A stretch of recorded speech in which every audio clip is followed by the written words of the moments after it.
একজনে বলতেছে সিএসটি চট্টগ্রাম তাদের, আরেক মলম বিক্রেতা বলতেছে চট্টগ্রাম হইলে তাদের সুবিধা হইতো।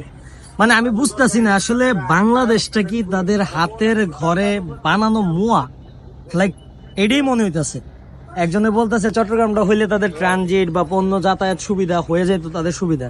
এখন এইটা কি আসলে কারো ঘরের সম্পত্তি না কারো বাবার সম্পত্তি, আসলে এটা কিনা লাইলো হয়ে গেল। এখন আমি বুঝি না এই মলম বিক্রেতারে আসলে কি আমাদের পাগলাগারের থেকে ফেরত গেছে নাকি ভারতের কোনো পাগলাগারের থেকে বাইরেছে, এটা আমি কল্পনা করতে পারতাছি না। লাইক ভারতের মতো একটা জায়গায় এই মলম বিক্রেতা কিভাবে সুন্দর একটা প্ল্যাটফর্মে বইসা মলম বিক্রি করতেছে, আমার মাথায় কাজ করে না। তো বিকাল থেকেই ভাবতেছিলাম যে এই বিষয়টা নিয়ে একটু কথা বলবো, আমি সত্যি মাথা পুরা আওলায় যাইতেছে। তো বিকাল থেকে ভাবতেছিলাম এই বিষয়টা নিয়ে একটা কথা বলা প্রয়োজন। তো আপনারাই বলেন, কমেন্টে জানান আসলে কি করা প্রয়োজন তার এই যে মলম বিক্রেতা চট্টগ্রাম নিয়ে নিতেছে।